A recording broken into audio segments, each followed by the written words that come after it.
We are used to seeing Britain as the cradle of a mighty empire, the homeland of Shakespeare, or the arena of battles with the Vikings. But if we look much, much deeper, imagine a time when the English Channel did not exist, and instead of London, there were swamps where Neanderthals hunted. Imagine an era when people built stone giants, and endless waves of migrants changed the face of these islands forever. Today we embark on a journey that spans almost 1,000,000 years. Let's explore the lost worlds before Celtic Britain. Who were these first inhabitants? How did they live? What did they believe in? And where did they disappear? This is a story not only about stones and bones, but about grandiose migrations, technological revolutions, bloody conflicts, and the assimilation of entire peoples. Ready to unravel the mysteries of ancient Britain? Then we begin.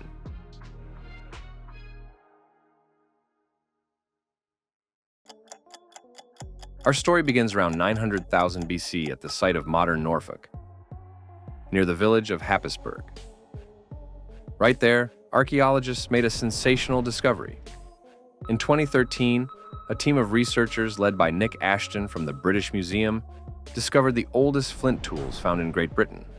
These finds became a real breakthrough in understanding the early history of mankind on the island itself. The tools themselves are simple but effective, made of flint. Among the artifacts found were hand axes, scrapers, and other sharp-pointed tools that were probably used for processing animal carcasses, as well as for processing wood and other plant materials. These tools testify to a certain level of skill and cognitive development of their creators. But who were these first Britons?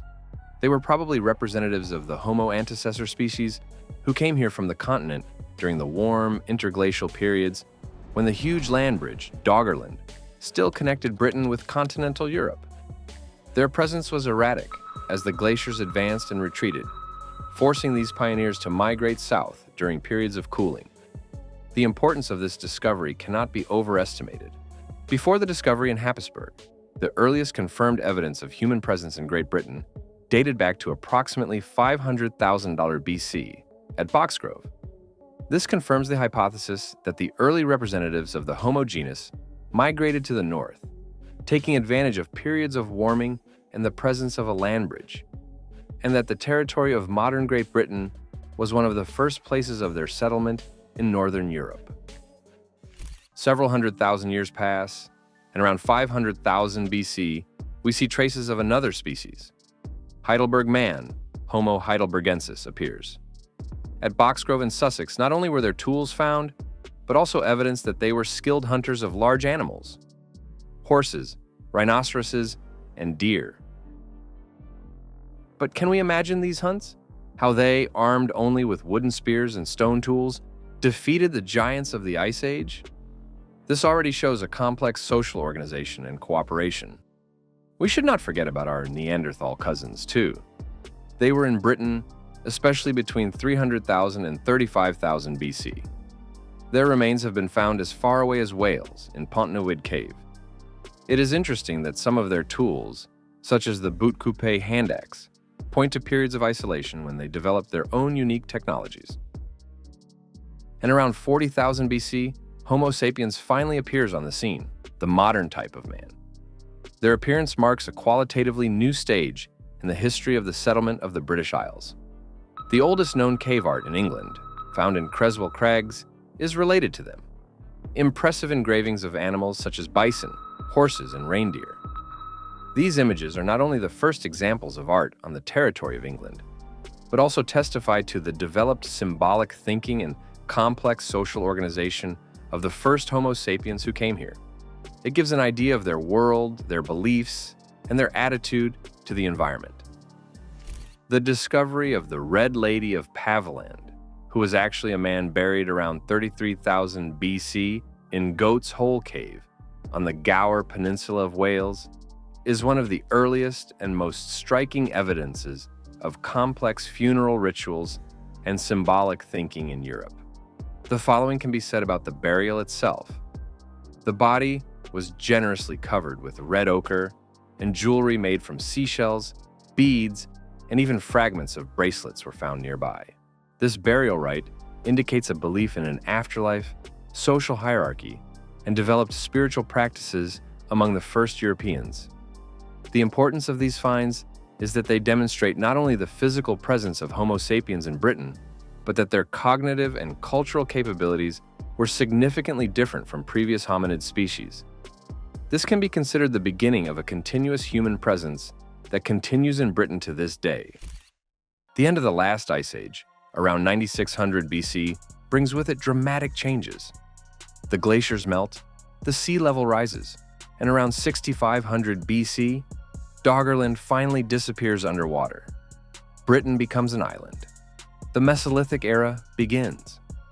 Hunter-gatherers now have to adapt to the new forest landscapes. They hunt deer, wild boar, and aurochs, catch fish, and gather nuts and berries. Their technology becomes more sophisticated.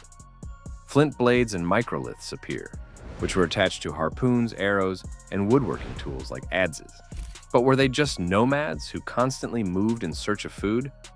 Finds in such unique places as Starcar in Yorkshire, located on the coast of a former glacial lake, decisively overturn this idea.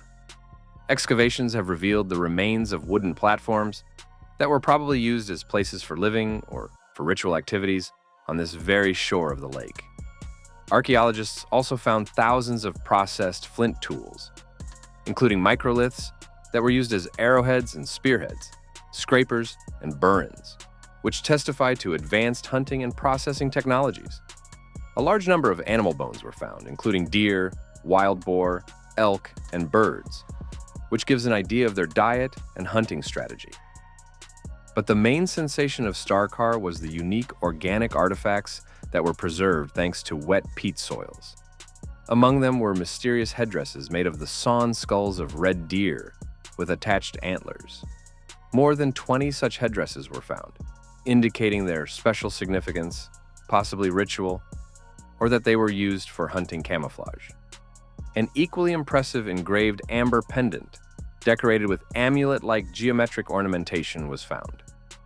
These finds indicate a sedentary or semi-sedentary lifestyle, at least during certain seasons, as well as complex ritual beliefs and advanced symbolism.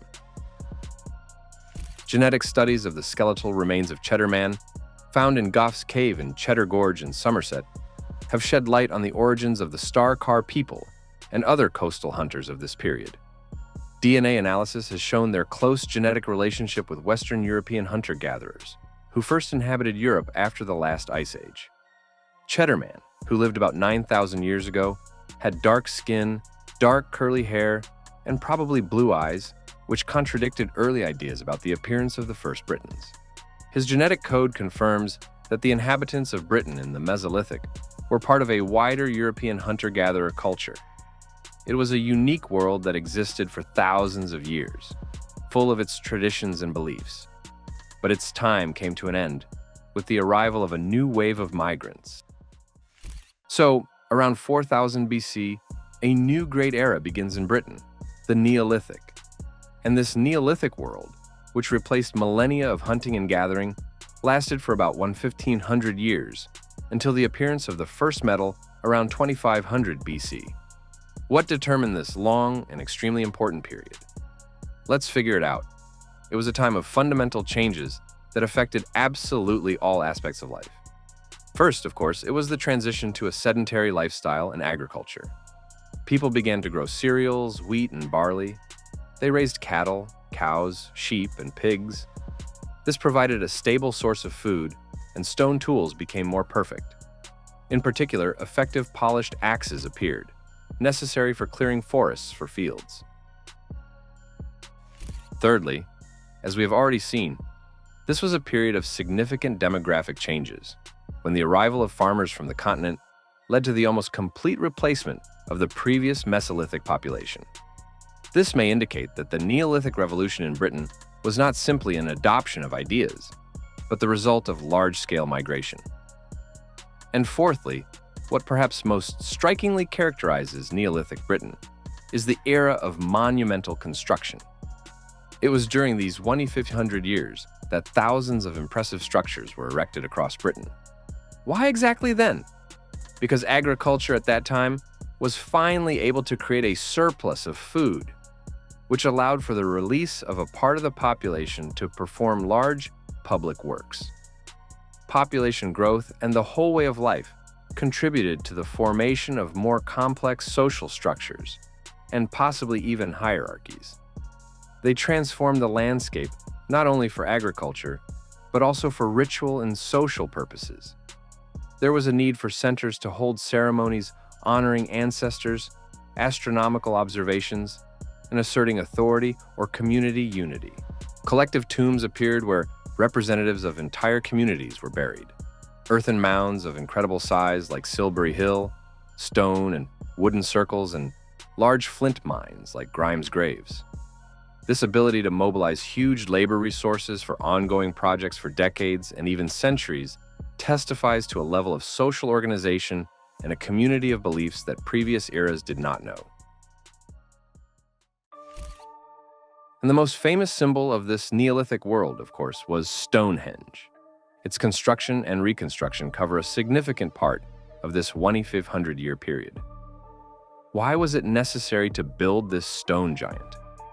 First of all, it must be said that the theories abound, and they continue to multiply to this day. One of the oldest versions is the assumption of John Aubrey and William Stukeley in the 17th and 18th centuries that Stonehenge was a temple of the Druids. However, radiocarbon dating showed that the structure appeared much earlier than the Celtic society with Druids.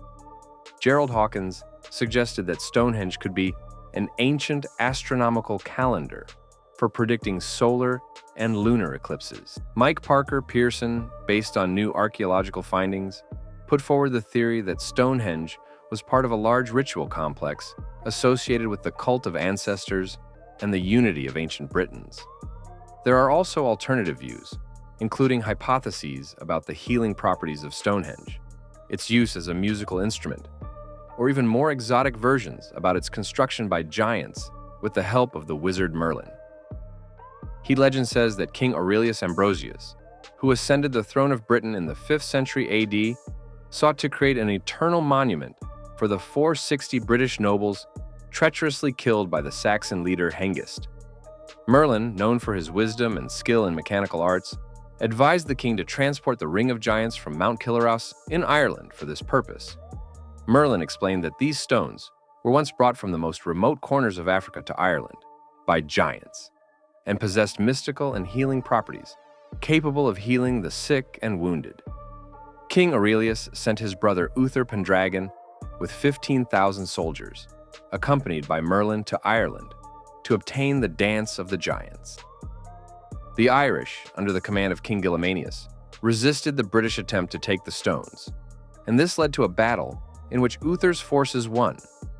Merlin then used his devices and skill to easily dismantle the stone circle.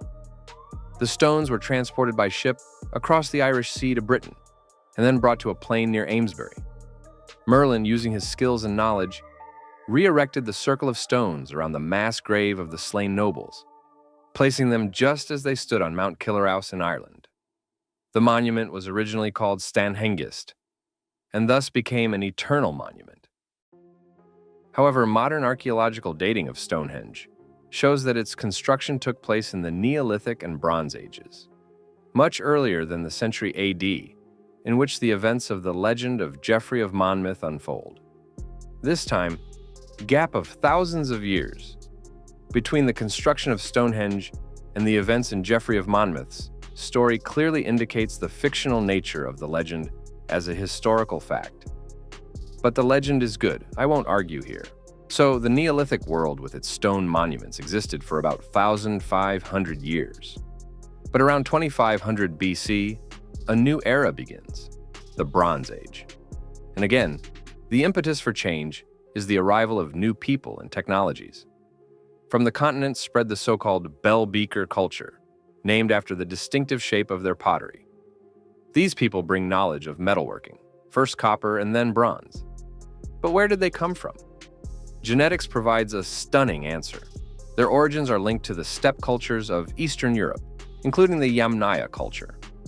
And again, there is a massive demographic shift. Belgae culture people replace over 90% of the population of Neolithic Britain. This is the second large wave of population replacement in a relatively short period of time. How did it happen? Was it conquest? Or did their way of life and technology turn out to be so attractive that it led to gradual displacement? Let's see. The Bronze Age changes not only technology, but also society itself and religious ideas. New weapons, ornaments, and the same characteristic bell-shaped beaker appear. What does this transition mean? It testifies to the growing importance of individual status, possibly to the emergence of a military aristocracy whose prestige and achievements were emphasized even after death. Faith in the afterlife seems to have acquired a more personified character, focused on the fate of an individual person and his family. This leads to cultures like the Deverell Rimbri, where tribal organization can already be traced. And here we come to another key event, which is possibly the answer to the question of the appearance of the Celts. In the late Bronze Age, between 1300 and 800 BC, there was a significant migration of people to southern Britain from the territory of modern France. This marks the spread of Celtic languages to the islands.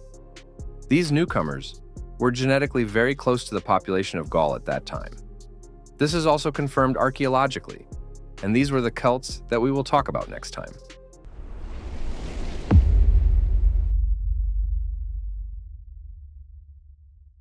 Greetings, friends. When we think of ancient Britain, images of Roman legions marching along straight roads, ruins of ancient cities, and majestic structures often come to mind. But what if I told you that long before the first Roman legionnaire landed on these shores, long before their grand villas and baths were built here, Britain was already home to a vibrant, complex, and mysterious world? The Romans, who came here as conquerors, often portrayed the inhabitants of these lands as wild, untamed barbarians. But was this the truth? Or was it perhaps a convenient narrative of the victor, justifying their own dominion? Forget for a moment the stereotypes of painted savages. In this video, we will lift the curtain on pre-Roman Britain to uncover the secrets of the Celts, a people who left behind a vast legacy, yet whose history is often lost in the long shadow of the Roman conquest. Intrigued?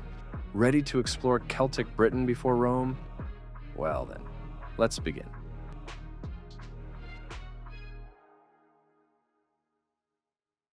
The very word Celt is a historical enigma. I will say right away that the Celts did not call themselves that. Around 540 BC, the ancient Greeks first used the word Keltoi to describe the barbarian peoples they encountered north of their colonies in present-day France. Later, the Romans used the term Galli for similar groups, often imbuing the word with the same derogatory meaning, barbarian. What is extremely important is that there is no evidence that the many tribes scattered across Iron Age Europe considered themselves a single Celtic people. Thus, the Celts, as we often imagine them, are largely a later construct, a convenient label used first by outsiders and later by scholars to unite peoples who shared certain traits in culture, language, art, and beliefs. Understanding this is crucial. If a single self-aware Celtic nation likely never existed in antiquity, then the search for a single geographical point of their origin becomes deceptive. Instead, we need to look at how the cultures and languages we now designate as Celtic spread across Europe. It is not a matter of where a single people came from, but how certain cultural traits, art, language, social structures spread. This could have happened through trade networks, elite interaction, and small migrations, rather than necessarily through the mass resettlement of a single people. Therefore, modern science offers several competing ideas regarding the spread of these Celtic elements. The traditional Central European hypothesis links the emergence of Celtic cultures with the archaeological cultures of Hallstatt and Latin in Central Europe, and their subsequent spread to the West. The Atlantic Bronze Age theory suggests that Celtic languages may have originated much earlier along the Atlantic coast of Europe, Iberia, Western France, Britain, Ireland. Supporters of this idea include Barry Cunliffe and John Coke. The Gaulish core hypothesis considers Gaul, modern-day France, as the main center for the formation and spread of Celtic languages in the first millennium BC. This theory is advocated by Patrick Sims Williams, and although each theory has its strengths and weaknesses, the debates continue to this day. But for our journey, the key is precisely the awareness of the complexity and uncertainty surrounding the origin of the Celts. Because regardless of where exactly on the continent the threads of Celtic culture first appeared, I am still interested in how they were woven into the fabric of ancient Britain. The appearance of the Celts in Britain was not a momentary event, like a landing from a conquering fleet one day. It was a long, drawn-out process that likely began between 1000 and 700 BC and lasted for centuries. Imagine it not as a sudden conquest, but rather as a series of migrations, cultural, and trade exchanges. The first Celts might have come from the lower reaches of the Rhine and Gaul. Later, groups from the Rhone basin might have joined them. Older models sometimes speak of separate waves of settlers. Perhaps early Goidels, later pushed to Ireland and Scotland, then the Brythons, who gave the island its name, and finally the Belgae from Gaul, who settled in the southeast. But now, historians consider this idea of waves a significant oversimplification of very complex interactions. The key question is whether the newcomers conquered and destroyed the indigenous population of Britain, who had lived here since the Neolithic and Bronze Ages, or if it was rather a process where relatively small, perhaps elite groups integrated into the already existing society, gradually spreading their language and culture. Most modern evidence leans toward the second scenario, cultural diffusion, possibly led by an influential elite. Incoming groups carrying Celtic traits could have constituted a dominant minority, perhaps a military aristocracy, which was able to impose its language and cultural practices on a much larger autochthonous population. Genetic studies, particularly those conducted by Brian Sykes and his colleagues, reveal significant genetic continuity between the modern population of the British Isles and the pre-Celtic population of Western Europe. There is a strong link with the ancient Iberians, who migrated from the Iberian Peninsula as far back as the Neolithic. In contrast, the genetic link with the population of Central European regions, considered the ancestral home of continental Celts, the area of Hallstatt and La Tène cultures, turned out to be much weaker. This convincingly suggests that the migrants who brought the Celtic language and culture were relatively few and effectively dissolved among the much larger local population. They passed on their culture and language, but did not carry out a large-scale replacement of the gene pool. Thus, the people we call British Celts were largely the descendants of the older inhabitants of these islands, who adopted new cultural trends. Archaeology also supports this version. We see the gradual appearance of elements of Celtic material culture, alongside the preservation of many local Bronze Age traditions. There is a lack of clear archaeological evidence of mass destruction or conflict specifically during the period of Celtization that would indicate a total conquest and extermination of the previous population. Although intertribal conflicts were common later, there is no evidence of genocide of the indigenous population by the newcomers. This complex process of cultural mixing led to the formation of a diverse landscape of peoples across the island. Before the arrival of the Romans, Britain was not a single kingdom. It was a mosaic of numerous tribes, the largest group of which were the Brythons, who inhabited the main part of the island. The territories of modern England and Wales. The name of the island comes from them. They spoke the common Brittonic language, which belongs to the Brittonic branch of Celtic languages and is the ancestor of Welsh, Cornish, and Breton. Among the Brythons, the most powerful tribes were the Catuvalauni, with their capital at Verlamion, modern St. Albans, the Atrebates in Hampshire, the Trinovantes in Essex, and of course the Iceni in East Anglia, whose Queen Boudica would later cause the Romans much trouble. In the north, in the territory of modern Scotland, lived tribes whom the Romans collectively called Caledonians. From the 3rd century AD, the term Picts, meaning painted, began to be used for them. Perhaps because of the custom of these tribes to tattoo or paint their own bodies. Their exact origin and linguistic affiliation are still matters of debate. The third group is the Goidels, who were primarily associated with Ireland. They spoke Goidelic languages, which form a separate branch of Celtic languages, distinct from Brittonic, from which Irish, Scottish Gaelic, and Manx developed. There's a hypothesis that the Goidels might have been the first wave of Celtic settlers in Britain, whom the Britons later pushed west and north to Ireland and Scotland. In the post-Roman period, Goidels from Ireland, whom the Romans called Scoti, actively moved to western Scotland, eventually founding the kingdom of Dalriada and gradually assimilating the Picts. This picture of diversity, Britons, Caledonians, Goidels, and within them dozens more individual tribes with their own chiefs and interests, highlights the key feature of pre-Roman Britain, the lack of political unity. This deeply rooted tribal fragmentation was not just a detail, but a defining characteristic that largely explains why it was so difficult to organize a unified resistance against Rome later. Their primary identity was tribal, not pan-Brittonic. But despite these tribal divisions, certain cultural threads still connected many peoples of Britain. In the largest part of Britain, the main language was Common Brittonic, belonging to the Brittonic branch of Celtic languages. Imagine it as the mother tongue of modern Welsh, Cornish, and Breton. It differed from Goidelic, which was common in Ireland and possibly northern Scotland. For daily life, the transmission of literature or history, the Celts of Britain relied heavily on an oral tradition passed down from generation to generation, especially through the Druids. They did not have their own developed writing system for such purposes. Although later in the 1st century BC, Ogham's script appeared, used by Celts and Picts. Its origin and exact purpose, which may have been a secret code, remain debatable. However, they were not entirely without writing. Letters of the Greek and later Latin alphabets were used for certain purposes, particularly on coins of the late Iron Age. The art of the Celts belongs to the vibrant Latin culture, which developed in Europe on the basis of the previous, more geometric Hallstatt style. Latin is famous for its swirling, curvilinear, abstract patterns, often with hidden or stylized images of animals. Celtic craftsmen masterfully transformed plant and animal forms into complex flowing ornaments, avoiding direct copying of nature.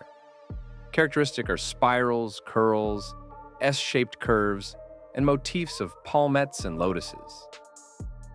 One often needs to look closely to notice hidden faces of animals or birds woven into the patterns, hinting at complex symbolism, perhaps understood only by the initiated.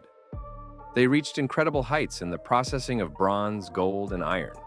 Artisans created exquisite jewelry, decorated weapons, and household items, often adorned with intricate engraving, relief patterns, and inlays of colored glass, enamel, and semi-precious stones. Importantly, Celtic art in Britain developed its own distinct insular style. Although the first examples were brought from the continent around the 4th century BC, local workshops soon emerged.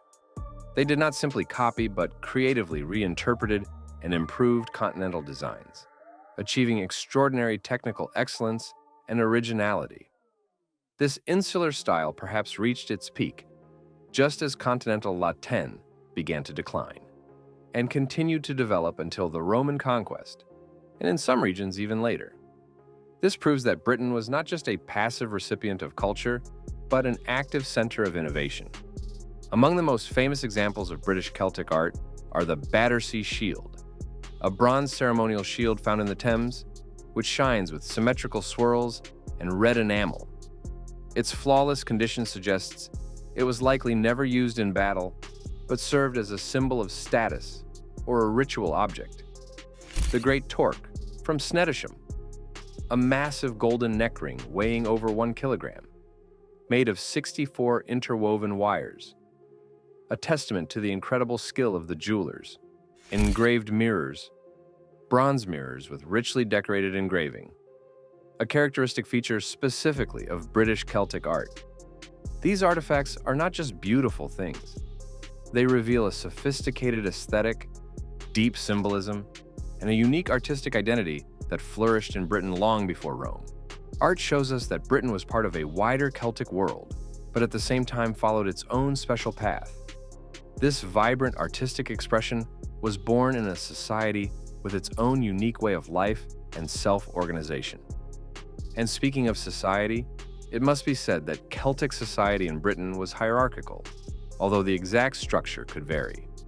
At the top stood chiefs or kings, who led individual tribes or their unions.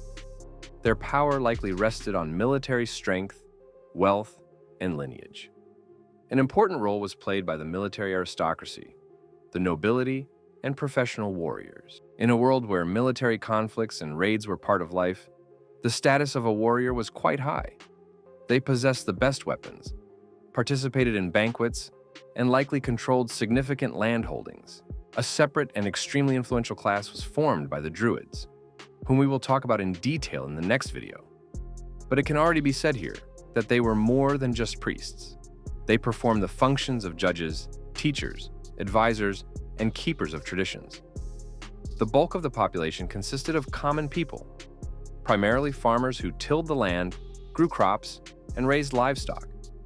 Land may have initially been held primarily in communal ownership, but it must be noted that private ownership by the nobility gradually began to emerge. There were also artisans who made tools, weapons, dishes, and fabrics. Although Caesar described common Gauls as being in an almost slave-like condition, common people in Celtic Britain were likely personally free, though dependent on chiefs and nobility. This tripartite structure, priests, warriors, producers, has parallels in other Indo-European societies. The iconic dwelling was the round house. Usually its walls were built of interwoven wattle daubed with clay and additives, although wood or stone was also used. The roof was conical and covered with straw. A hearth was located in the center. Sizes varied from small ones for a single family to large communal structures. This tradition of round houses prevailed in Britain for millennia, from the Bronze Age to the Roman period, which distinguished the British Isles from continental Europe, where rectangular structures predominated. Perhaps the most interesting monuments of the Celtic era are the hill forts, fortified settlements, usually located on hills, surrounded by massive earth ramparts and ditches. In Britain, there are more than 3,000 of them. Their construction required enormous collective effort, which testifies to a high level of social organization and the ability to mobilize a labor force.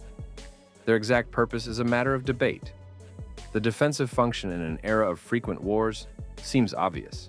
Complex entrance systems and finds of weapons, such as a large number of sling stones near the gates of Maiden Castle, confirm this. But they likely performed other roles as well. Permanent settlements densely built with roundhouses and farm buildings, seasonal assembly centers for rituals, festivals, or trade, symbols of status and power for local chiefs, secure enclosures for livestock. Interestingly, many hill forts were abandoned even before the arrival of the Romans, hinting at changes in the social and political structure of the late Iron Age even before external intervention. In the late Iron Age, especially in southeastern Britain, under the influence of contacts with the continent, larger city-like settlements began to appear, which are sometimes called oppida. These were important political, economic, and craft centers such as Camulodunum, Verlamion, and Caleva. These communities, whether scattered farms or formidable hill forts, were supported by a strong economy based on the land, skilled crafts, and surprisingly, far-reaching trade. Regarding trade, it existed both within the island itself and with continental Europe, especially with Gaul. Britain exported valuable resources, metals such as tin from Cornwall and Devon, iron, possibly lead and silver, grain, livestock, hides, hunting dogs, and likely slaves. These resources, especially tin, put Britain on the map of the developed civilizations of the Mediterranean long before the formal arrival of the Romans, creating paths and connections that cultural and political influences later followed. In exchange, goods from the continent and the Mediterranean arrived in Britain: wine, olive oil, high-quality ceramics, glass, and other luxury items. The growth in trade volume, especially in the late Iron Age, contributed to the emergence of a monetary system. The first coins appeared in Britain around 150–125 BC, These were imported gold staters from Gaul. Around 100 BC, the first native British coins began to be produced in Kent, cast bronze potens that copied the coins of the Greek city of Massalia. Subsequently, various tribes of southern and eastern Britain began to mint their own gold, silver, and bronze coins. Early coins were often unmarked and had abstract, stylized images that developed from Greek prototypes. Later, especially after Caesar's campaigns, inscriptions in Latin and names of rulers began to appear on coins, for example, Cunobelinus, Verica, and Tatiovanus. The economy of the late Iron Age, especially in southern Britain, demonstrates significant dynamism. It was no longer an isolated society. It actively interacted with the continent, adopted new technologies and social practices, such as the use of money. This growing complexity and connections with Rome, especially economic ones, created new dependencies and interests. Elites who benefited from trade could become more favorable towards Rome. At the same time, this made the region strategically important and ultimately more vulnerable to external intervention. Economic integration was quietly preparing the ground for political absorption.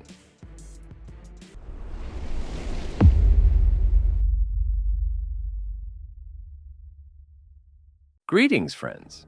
There are figures in history whose names are whispered through the ages, evoking images of magic, wisdom, and primal power.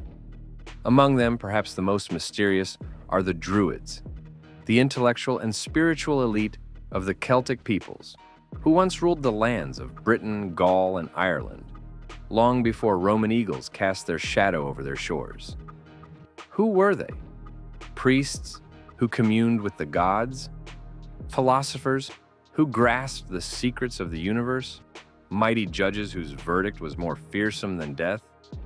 Or, as their enemies claimed, ruthless executioners of bloody rituals? Are you ready to find the answers to these questions? Well then, let's begin.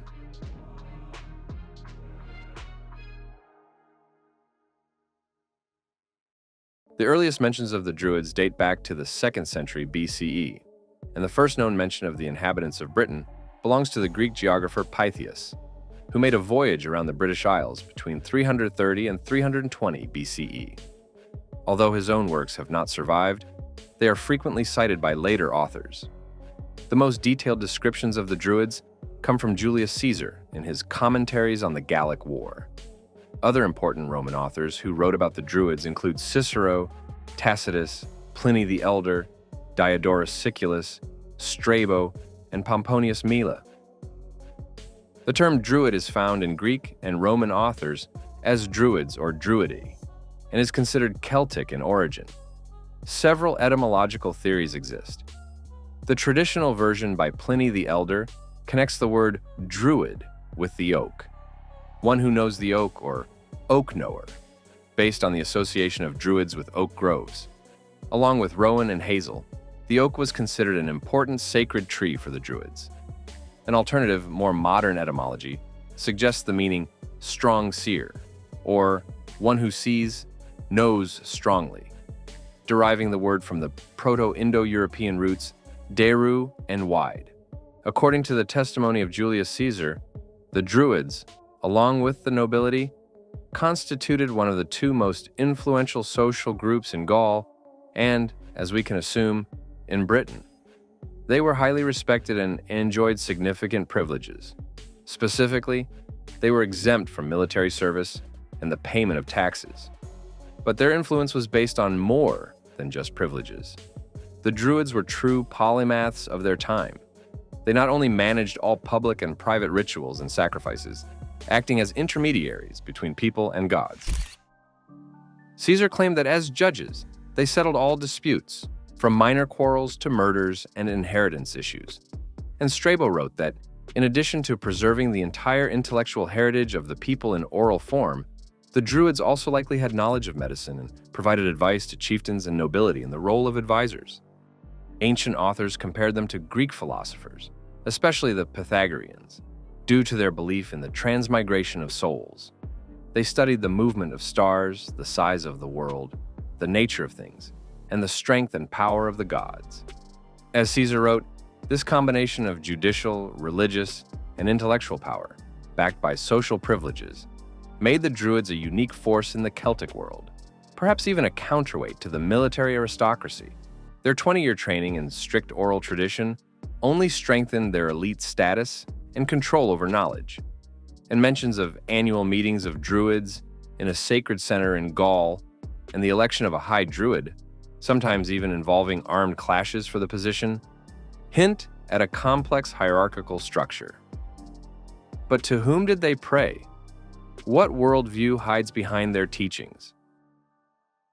It must be said here that the reconstruction of the pantheon of deities worshipped by the Celts of pre-Roman Britain is extremely difficult due to the lack of direct evidence.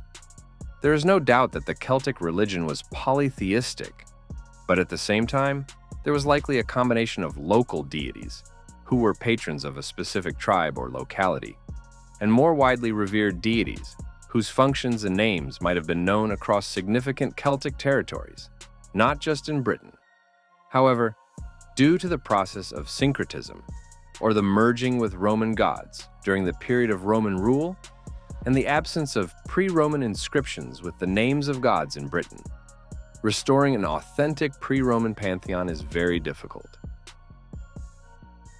One of the few figures whose existence in the pre-Roman period is considered most likely is the so-called horned god, conventionally named Cernunnos. He is often depicted sitting in, a sort of Buddhist pose with stag antlers, sometimes holding a snake or a torque. He is associated with nature, wild animals, fertility, wealth, and possibly the underworld. Although most of his images, such as, for example, on the famous Gundestrup cauldron, belong to continental Europe or the Gallo-Roman period, the motif of the horned deity itself likely had deep pre-Roman roots. Attempts to identify other gods in pre-Roman Britain are largely speculative. One can assume the existence of analogues to continental deities mentioned by Roman authors, for example, the triad of Tyrannus, Teutates, and Isis described by the poet Lucan, or deities known from later Irish and Welsh myths, such as Lugh, Brigid, and Morrigan. But there is no direct evidence of their worship specifically in pre-Roman Britain. According to Miranda Aldhouse Green, the Celts were animists, meaning they believed that every element of the natural world, rivers, lakes, mountains, trees, groves, had its own spirit or was sacred in itself.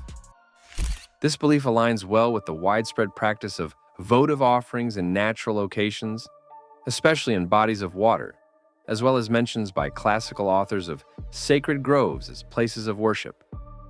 Animals played an extremely important role in the Celtic religion and worldview. Special significance was held by the bull, boar, stag, horse, raven, and snake. They could be considered totems of certain tribes or clans, symbols of strength, fertility, war, or the underworld, embodiments of deities or sacred beings in their own right. Images of animals are very common on Celtic artifacts of the Iron Age: weapons, jewelry, cauldrons, and coins. Also, many Celtic deities had a close connection with animals. Cernunnos with the stag and snake, the goddess Epona, whose worship spread particularly in the Roman period but could have pre-Roman roots, with horses. The war goddess Morrigan, known from Irish myths, could transform into a raven. Overall, Celtic religion seems to have represented a more integrated cosmology compared to the classical Greco-Roman one. The boundaries between the world of gods, humans, animals, and nature itself were less distinct and more permeable. Such a belief system was deeply rooted in the surrounding world, where the divine was not clearly separated from nature. Classical authors, particularly Caesar and Diodorus Siculus, clearly indicate the Celts' belief in the immortality of the soul. They claim that the Celts believe the soul does not perish after the death of the body, but after a certain time, it migrates into another body. Diodorus even compares this teaching with the doctrine of Pythagoras. Caesar uses this belief to explain the Celts' disregard for death itself and their bravery in battle. To what extent these ideas were widespread specifically in Britain, and how accurately they are conveyed by classical authors, remains unknown. Perhaps it was a generalization, an attempt to explain behavior incomprehensible to the Romans, or an interpretation through the prism of familiar philosophical concepts, such as Pythagoreanism. And how can we talk about religion and not mention the afterlife? Although detailed descriptions of the afterlife come mainly from much later Irish and Welsh myths and legends, the very idea of the existence of another parallel world, inhabited by gods, spirits, fairies, and possibly the souls of deceased ancestors, likely has deep pre-Christian roots. This world could be imagined as located underground, under the water, on distant islands in the west, or existing invisibly alongside the world of the living, sometimes intersecting with it at sacred sites or at special times. For example, during festivals like Samhain, an ancient Celtic holiday traditionally celebrated on the night of October 31st to November 1. Although the festival itself marked the end of the harvest season and the light half of the year, Samhain was also a time for honoring deceased relatives. Food and drinks were left by the hearth for the spirits of ancestors, and places were prepared for them so they could join the celebration and warm themselves. However, despite the claims of classical authors about the belief in the immortality of the soul, archaeological data does not provide a single clear picture of ideas about the afterlife. Both inhumation, placing the body in a grave, and cremation, burning the body, were practiced. Various items were often placed in graves: personal jewelry, weapons, tools, and ceramic vessels. Particularly revealing are the rich burials of the elite, for example, chariot burials. Barry Cunliffe argued that the presence of such valuable inventory could indicate a belief that the deceased would need these things in the afterlife, or a desire to emphasize their high social status even after death. The significant variety of burial rites may indicate the existence of different beliefs regarding the fate of the deceased, depending on their social status, region of residence, or a specific period of the Iron Age. Ideas about the afterlife may have been less dogmatic and more variable than classical Roman sources simplistically present. So, as we have already seen, the Druids, who emerged from the pages of ancient authors, were an influential class of Celtic societies in Gaul and Britain. However, alongside descriptions of their wisdom and social influence, a dark, disturbing image emerges, associated with the practice of human sacrifice. Greek and Roman writers repeatedly attributed the performance of cruel rituals involving the killing of people to the Druids. Thus, ancient authors left a series of testimonies depicting a picture of ritual violence associated with the Druids. These texts, though requiring critical analysis, are the primary source of information about the gruesome practices attributed to the Celtic priests. Gaius Julius Caesar, in his commentaries on the Gallic War, provides one of the most famous and influential descriptions of Druidic sacrifices. He notes that the Druids were responsible for performing public and private sacrifices. Caesar also points to a belief widespread among the Celts that to appease the immortal gods, it is necessary to pay with a human life for a human life, especially in cases of severe illness or in the face of military danger. The most gruesome and cited description is the so-called Wicker Man. Caesar writes, "Others use huge effigies, whose limbs are woven from willow branches. They fill them with living people. They are set on fire from below, and the people perish, engulfed in flames." This vivid and horrific image became a symbol of Druidic cruelty in the popular imagination. Regarding the choice of victims, Caesar claims that the execution of criminals was considered more desirable to the immortal gods. However, if there were not enough of these, they resorted to the execution of the innocent. This indicates a certain hierarchy of acceptable victims, but also a readiness to sacrifice any person if necessary. It is important to remember that Caesar wrote his commentaries during the conquest of Gaul. His testimony, though detailed, served certain political and military goals of Rome, particularly depicting the Gauls as barbarians in need of Roman rule. The Greek geographer Strabo, in his Geography, also touches on the topic of Celtic sacrifices. He describes the construction of a colossus of straw and wood into which livestock, various wild beasts, and humans were thrown, and then the whole thing was burned. Strabo adds details absent in Caesar. The ash from such burning was considered beneficial for crop growth. Strabo also mentions other methods of human sacrifice attributed to the Druids: shooting victims with bows and impaling them on stakes in temples. Particularly gruesome is the description of divination based on the death throes of the victim. Strabo writes that the Celts, likely under the supervision of the Druids, dealt a sword blow to the back of a person destined for death, and then divined by their death agony. This directly connects the act of sacrifice with the practice of prophecy. Strabo emphasizes the central role of the Druids in these rituals, claiming that no sacrifice took place without their presence. However, it is worth noting that some researchers consider Strabo's descriptions occasionally anachronistic or reflecting stereotypical ideas about barbarians. The Roman historian Cornelius Tacitus, in his works Annals and the Life of Agricola, provides important evidence concerning Britain specifically. The most vivid episode describes the Roman assault on the island of Mona, modern Anglesey, which was considered a stronghold of Druidism. Tacitus paints a picture of the horror that gripped the Roman soldiers. On the shore stood a hostile army, among whom ran women resembling Furies, in mourning attire with disheveled hair, holding torches in their hands. Near them stood the Druids, who, with hands raised to the sky, uttered terrible curses. Key to our topic is Tacitus's assertion that the Druids considered it a sacred duty to sprinkle their altars with the blood of captives and to seek the advice of the gods through human entrails. This direct evidence connects the Druids on British soil with human sacrifices and divination by entrails, reinforcing the theme of gruesomeness and cruelty.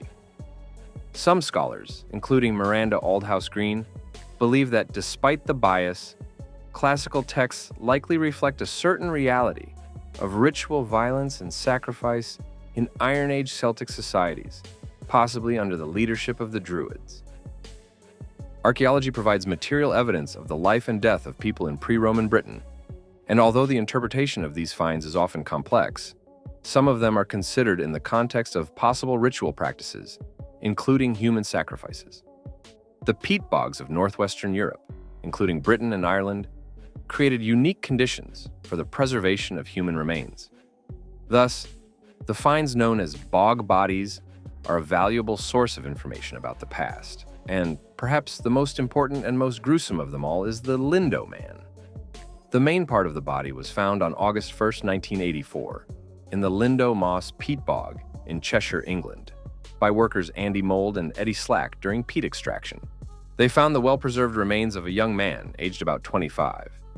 The body had numerous signs of an extremely brutal murder: blows to the head with a blunt object that caused a skull fracture, signs of strangulation, a sinew cord remained on the neck, a deep cut to the throat with a sharp instrument.